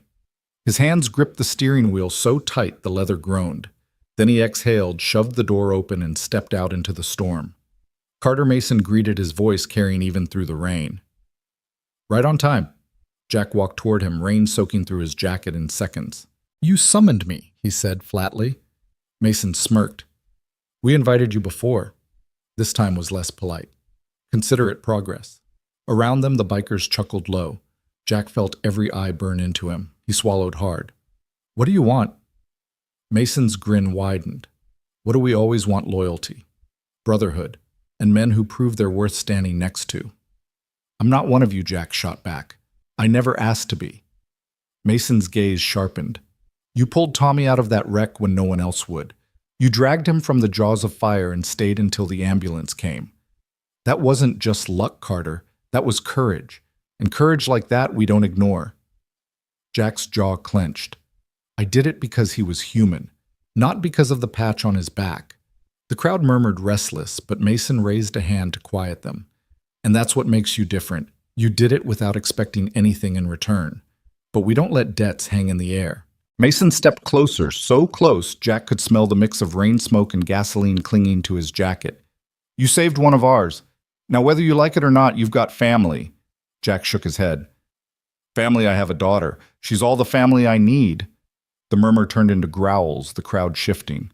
One man spat in the mud. Another cracked his knuckles. Mason, though, only tilted his head, studying Jack like a puzzle piece that didn't quite fit. You think you can just walk away? Mason asked quietly. That by saying no, you close the door. He leaned in, voice dropping to a whisper only Jack could hear. The thing about family is, it follows you, it protects you, it tests you. Jack stiffened. And if I don't pass your test, Mason's smile turned cold. Then you'll wish you had. The bikers erupted with laughter, but it wasn't friendly. It was sharp, jagged, meant to slice at his resolve. Jack took a step back, rain plastering his hair to his forehead. I'm not afraid of you. Mason chuckled low. You should be. But fear isn't what binds us. Fear breaks. Brotherhood holds. He snapped his fingers and two men stepped forward from the shadows. Between them, they dragged a battered duffel bag.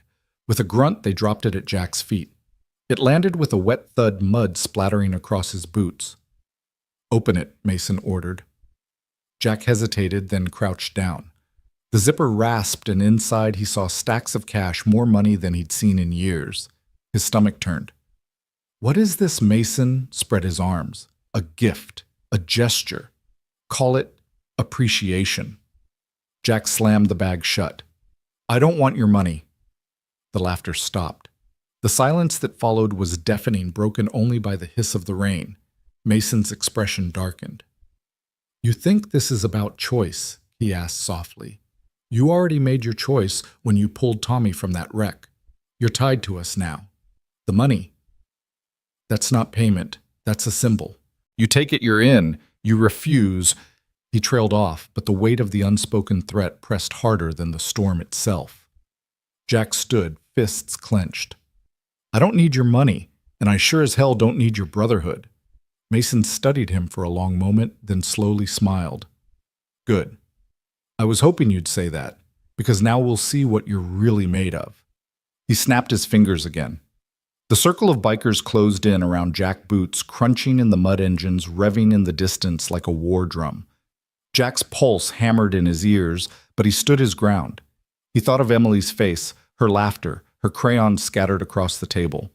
He thought of why he fought in the first place, not for money, not for power, but for love.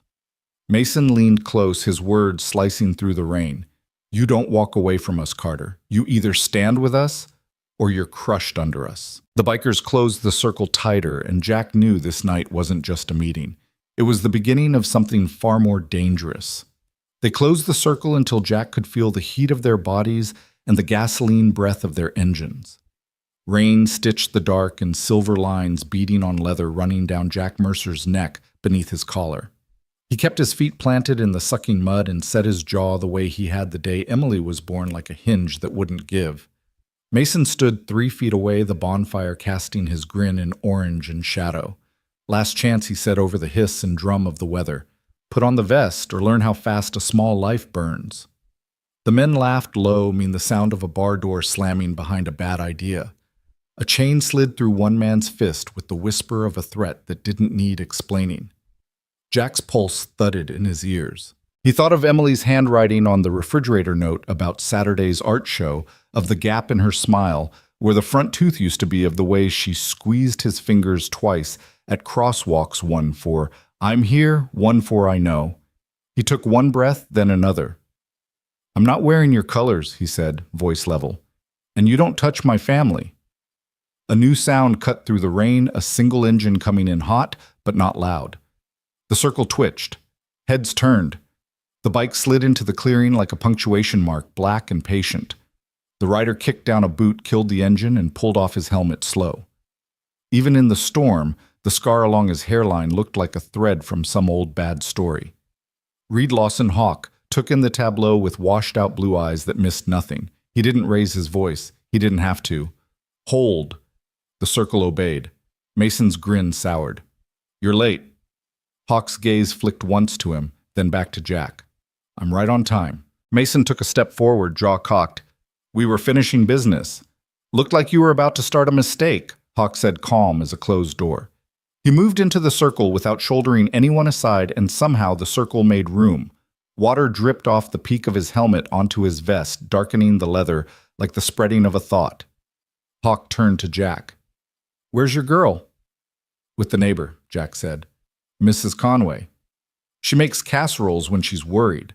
Hawk's mouth made a shape that wasn't quite a smile, wasn't quite not. Smart woman. He looked past Jack at Mason. You think I called this man out here to beat him into a jacket? Mason's laugh had brick in it. He thinks he can stand outside and stay clean. Time he learned how the road works. The road works the way we make it work, Hawk said, and there was iron in the quiet. We ain't a dog looking for somebody to kick. A couple of the men shifted, not quite sure whether to look at the fire or the ground or their boots. Mason spread his hands magnanimous like a bad saint. Then you tell him.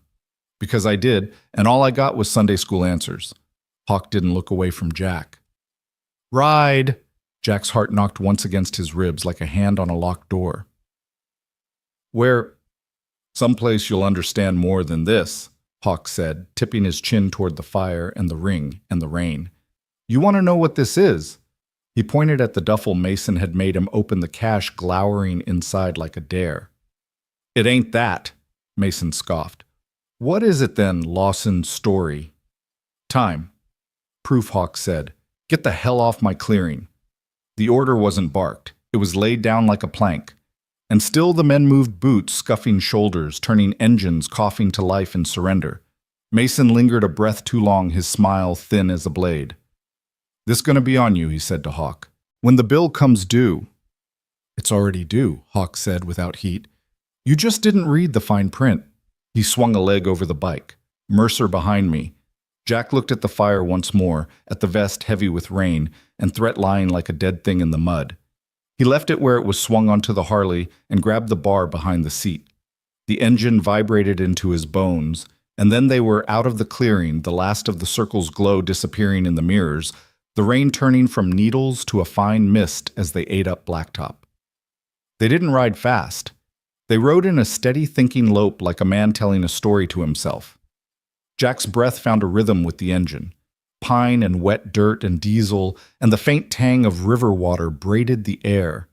Town unrolled shuttered storefronts, the laundromat blinking open like a tired promise, the diner with 3 cars out front and a waitress looking out between refills. Hawk turned left without signaling, then right into the lot of the Sunshine Market. The grocery that did a brisk trade in cigarettes, milk, and lottery dreams at 9 at night. Headlights. 2 men in rain-slick hoodies had a 60-year-old cashier pinned to the curb with words like knives. "You scraped our F car," one hissed. "Look at it. You blind." "You're paying for that." The cashier, Mrs. Hadley, who slipped Emily extra lollipops when Jack wasn't looking, held both palms up. "I didn't touch your car, gentlemen. I'd be happy to look at the footage. My Hawk didn't enter the scene like a savior." He parked, shut his engine off, and let the silence of his presence arrive before the sound of his boots did. Jack climbed off with the slow burn of adrenaline making his hands steady. The first man clocked Hawk's vest, then Jack's flannel, then the night itself recalculated. "We don't want trouble." "You brought it," Jack said from 3 paces away. His voice surprised him. It wasn't loud, but it carried. "Take a breath. Step back." "Who the hell are you?" The second man spat, even as his feet betrayed him with a half-step of retreat. "Someone who fixes things," Jack said, "like paying for real damages if there are any, or calling the cops if there aren't." He didn't look at Hawk. He didn't have to. He could feel the man like a wall behind him, not closing him in, just keeping weather off. The first man's gaze snagged on Hawk's patch again and went brittle. "We ain't dealing with—" "You're dealing with her?" Hawk said, as if the thought bored him. He nodded at Mrs. Hadley. "And with him because he's the one talking about receipts instead of blood." He jerked his chin toward Jack's truck. "You got a flashlight in there, Mercer?" Jack tossed him one from the bed. Hawk handed it back as if the test were clear and already passed. Jack crouched in the drizzle and ran the beam slow along the fender of the men's car, a late-model sedan with more attitude than upkeep. He found no scrape that matched the story, no fresh paint, just the scuffs that come from a life lived parking by feel. He stood and dusted his palms like he could clap the lie off them. "Nothing," he said. "Apologize and go." The second man bristled. "You talking to me?" He took 1 step into Jack's space and ran into something invisible, the part of a man that doesn't move back anymore. His breath hit Jack's cheek and smelled like cheap whiskey and bad decisions. "You're trespassing on a promise," Jack said, soft as a fuse, the kind where decent people can buy milk at night without being shaken down. The man shoved him. Jack didn't swing. He didn't need to. Tires whispered and then growled at the edge of the lot. 1 engine, then 3, then 5. Headlights poured into the scene like day arriving sideways. Bikes idled behind Hawk in a half-moon diesel first shoulders like a guardrail. Cutter with his quiet accountant's eyes that saw more than numbers. Snakes scowling at the weather and everything in it. No one got off their bikes. No one said a word. The 2 men looked at the line of machines, at the men on them, at the small grocery with its flickering open sign, and at Jack standing without his hands up. They did the math badly, and then well.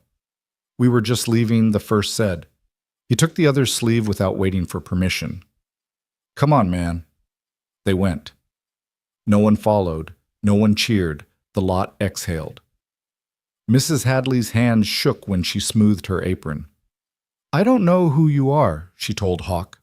"Good," Hawk said. "You don't need to." Her eyes slid to Jack and filled with a gratitude that embarrassed them both. "But I know who he is."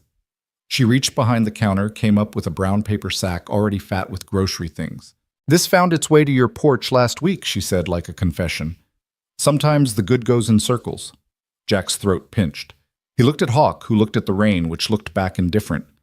Diesel killed his engine, swung off, and lifted a crate from his bike like it weighed nothing. He set it inside the door. "For the food drive," he said. Mrs. Hadley blinked.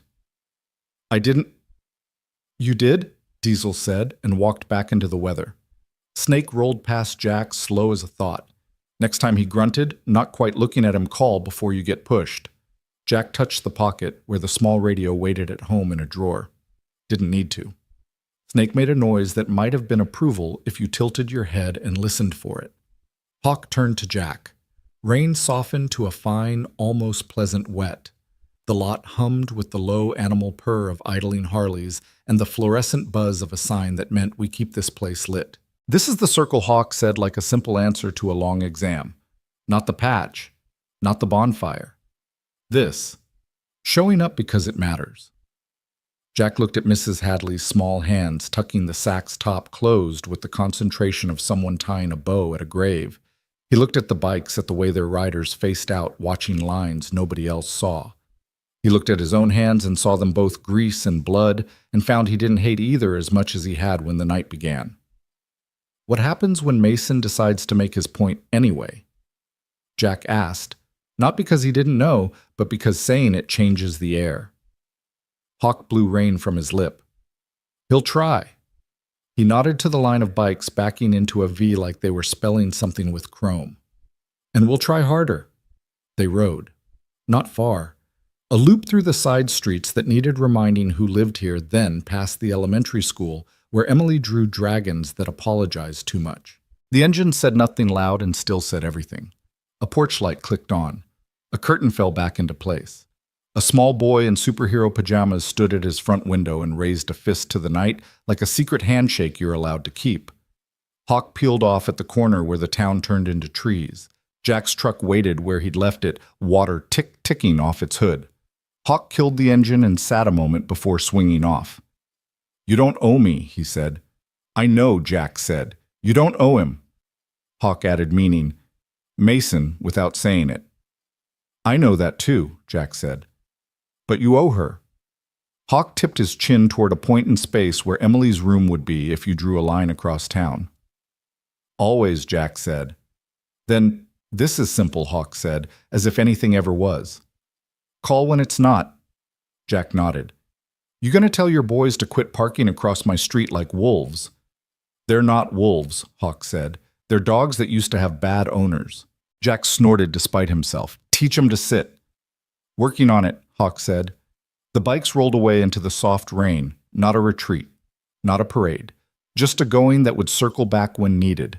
Jack drove home with the heater on full and his hand steady on the wheel. Mrs. Conway's lamp glowed in her front window. Through his own screen door, he could see the casserole she'd left on his stove steam, fogging the lid. Emily was asleep, starfish spread across her bed, hair damp from the bath. The bear a dark comma under her chin. Jack leaned on the doorframe and listened to her breathe until his heart slowed to match. In the kitchen, he opened the drawer and looked at the small radio sitting there like a promise you tell yourself you won't use. He closed the drawer gently and rinsed rain from his hair in the sink. On the porch, a paper sack waited he hadn't noticed before, bread milk oranges and a note in block letters. Keep the circle going. No signature. He smiled, a tired thing that felt like a sunrise cut to size. He turned off the last light and let the house hold him up. Outside, the road was just a road again. Inside, a father stood watch over a sleeping child and tried to feed a new space in his chest with decent things, work. Courage men who showed up and didn't ask for applause. Tomorrow would bring its next lesson. Tonight had already said enough. The diner had emptied by nightfall, leaving only the buzz of a neon sign and the smell of fried onions that lingered in the booths. Jack sat across from Cole, the older biker, leaning on his elbows, face shadowed under the dim lamp above their table. Emily slept curled up in the corner booth, her little jacket bundled under her head. Outside, the roar of bikes moving down the highway occasionally cut through the quiet, a reminder that the world beyond those windows was still in motion. Cole sipped his black coffee and finally broke the silence. You're not cut from the same cloth as the rest of us, Jack. That's plain as day. But you saved a brother without asking who he was. That counts for something in our world. Jack gave a half shrug. I didn't know he was one of yours. I just saw a man bleeding in the wreck. I couldn't leave him there. His voice was rough, low-tired from everything the last weeks had thrown at him. Cole's lips tugged into the faintest grin. That's what makes it matter. You acted on instinct. You pulled him out knowing it could have gone wrong, and now here we are. Sometimes men don't choose family. Family chooses them. Jack looked out the window, the neon glow painting streaks of red and green across the glass.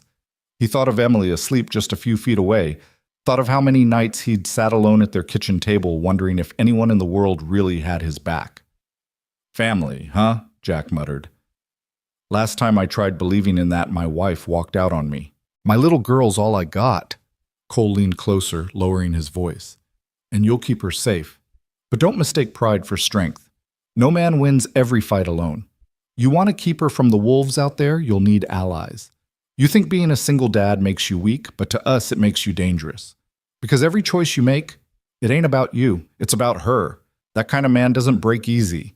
Jack studied him for a long moment, hearing the hum of the light, the soft whistle of wind under the door. He didn't answer right away because he knew Cole was right. Every day, every mile, every sacrifice had been for Emily. Then Cole leaned back and tossed a few bills on the table for the waitress. Come with us tomorrow. The Angels are meeting down at the quarry outside of town. You don't have to wear a patch. Just show your face. Let them see the man who dragged Mason out of fire when the world wrote him off. Jack stiffened. And if I say no, Cole's gaze hardened. Then you walk away and the club owes you a debt we'll never get to repay. But debts have a way of haunting men. Sometimes it's better to square things clean while the chance is there. Jack exhaled slowly, his eyes dropping to Emily's sleeping form. She's my world, Cole. If I walk into that pit, I need to know no one touches her. No one.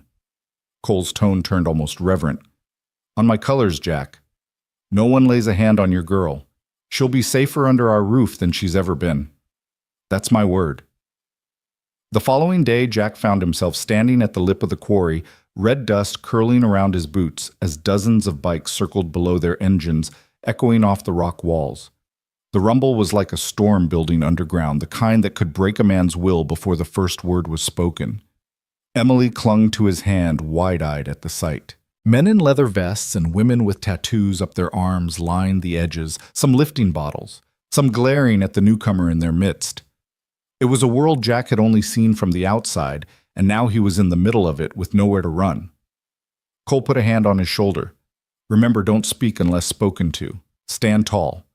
They'll test you, but don't let them smell fear. The leader, broad shoulders, beard streaked with gray, stepped forward. His voice carried like gravel down the stone walls. So this is the single dad I've been hearing about, the one who yanked Mason out of hell. His eyes narrowed on Jack, then flicked to Emily.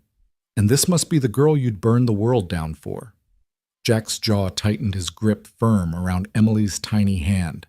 That's right, she's my daughter, and I'd do it again. The men around them murmured, some nodding, others sneering. The leader smirked. You don't belong here, but you've done what most men wouldn't. You saved one of ours not knowing he carried our patch. That puts you in a strange place. The question is, are you brave enough to stand with us when the fire spreads, or will you run back to your quiet life and pretend you never touched this world? Jack met his stare. His heartbeat pounded in his chest, but his voice came steady. I don't pretend. I don't run. I take care of my own. That's all I've ever done. That's all I'll keep doing. A hush fell. Then one of the bikers laughed, a rough sound that echoed off the quarry walls. The leader's smirk spread into something sharper, more dangerous.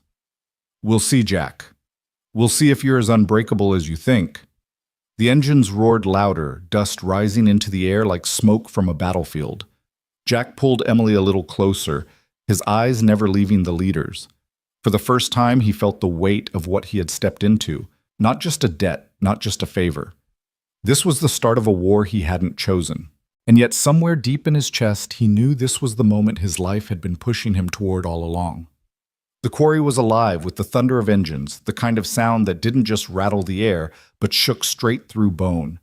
Emily pressed against Jack's side, her small hand clutching his jacket sleeve so tight it cut off the blood in his arm. Jack stood in the dust, every nerve on fire, refusing to flinch beneath the gaze of 100 men who lived by a code as unforgiving as the desert itself. The leader, a man they called Hawk, circled slowly, boots crunching gravel. His presence commanded the crowd like a storm on the horizon, inevitable, unstoppable. Hawk's eyes stayed fixed on Jack. A single dad raising a girl on his own, he said, voice low but carrying. Most men fold under that weight. But you pulled Mason from a wreck and didn't think twice. Tell me, was it courage or stupidity? Jack's jaw worked, but his words came steady. Doesn't matter. A man was dying. I couldn't walk away. That answer stirred something in the crowd, murmurs, nods, even a few shouts. Hawk's lips tugged into a crooked grin. Straight talk. I like that. But words don't weigh as much as action. He snapped his fingers. Two bikers rolled forward with an old stripped-down motorcycle, its frame blackened from some past fire, handlebars bent like broken arms. They pushed it into the circle and let it clatter down the echo, bouncing off the quarry walls. You want our respect? You ride this heap down the incline across the pit and back up the other side. If you make it without eating gravel, you and your little girl walk out of here with protection. If not, Hawk's eyes flicked to Emily, then back to Jack. Well, the road doesn't forgive mistakes. Jack felt his pulse hammering in his temples. He glanced at the wreck of a bike, then at Emily. Her face was pale, but her eyes burned with something fierce. Daddy, she whispered, her voice trembling. You don't have to. He crouched to meet her eyes, brushing dust from her cheek with his thumb. Baby, sometimes you don't get to choose the fight. Sometimes the fight chooses you. I'll come back to you. You hear me? She nodded, but her lip quivered. Jack kissed her forehead, then stood tall. I'll ride. The quarry erupted, some cheering, others jeering. Cole's voice cut through the noise. Jack, think it through. Those brakes are shot. The frame's warped. One wrong move. But Jack was already straddling the machine, gripping the warped handlebars like a man taking hold of fate itself. He didn't know much about bikes, not compared to the men who lived in the saddle, but he knew about balance, about keeping his head steady when the world was spinning out of control. Hawk raised his hand and the roar of the crowd fell to silence. Let's see what the single dad is made of. The bike coughed to life under Jack's boot, rattling like it might die before it moved an inch. He aimed it toward the slope, heart in his throat. The incline was steep, loose gravel, and dust threatening to swallow the tires whole. Jack gritted his teeth and gunned the throttle. The machine lurched forward, bouncing and skidding as it barreled down. The quarry floor rose to meet him in a storm of dust. His hands burned from gripping the bent bars, his body swayed with every jerk and slide. Voices shouted above, echoing, but Jack's world narrowed to the bike beneath him and the promise he'd made his daughter. He hit the pit floor hard, the jolt rattling his spine, but he held on. The bike fishtailed, almost throwing him, but Jack shifted his weight, grinding the machine forward, inch by inch across the dusty basin. The incline on the far side loomed like a wall. Jack could feel the bike's weakness, the engine sputtering, the frame fighting him with every turn. He leaned low, coaxing every ounce of strength from the battered machine, whispering through gritted teeth. Come on, just a little more, just one more push. Emily's scream carried across the quarry. Daddy Jack jammed the throttle and felt the bike surge, clawing its way up the incline. Tires spat gravel like gunfire. For one terrifying second, the machine lost grip and slid backward. The crowd roared, some in laughter, others in awe. Jack's teeth bared muscles, screaming as he forced the wreck forward. The front wheel crested the lip, then the back. He shot onto level ground, the bike coughing one last time before dying beneath him. Jack staggered off, chest heaving, sweat mixing with dust on his face. For a moment, silence hung. Then the quarry erupted. Some shouted his name, others beat fists against leather, and Emily broke free from Cole's hand to throw herself into her father's arms. Jack caught her, lifting her against his chest, his body trembling from adrenaline and relief. Hawk's grin spread wide, wolfish but approving. Well, I'll be damned. The single dad made it. He raised his hand and the noise cut like a blade. From this day on, Jack and his girl walk under our shadow. Nobody touches them without answering to me. That's the law. The angels roared, their approval engines firing to punctuate the vow. Cole clapped Jack's shoulder hard enough to nearly drop him. Told you, brother, you've got iron in you. Jack met Hawk's eyes across the pit. He saw danger there, but respect too. Maybe even something like kinship. He whispered to Emily, holding her close. It's over, baby. We're safe now. But in the pit of his stomach, Jack knew this wasn't the end. It was only the beginning. Your thoughts will help us create meaningful stories. And if you want to hear more powerful healing stories like this, don't forget to subscribe to the channel. Click the bell icon so you don't miss any new episodes. And most importantly, share this video with people who need a little hope today. Thank you so much for your time. We hear you. We listen to you. And we are honored to tell these stories for you.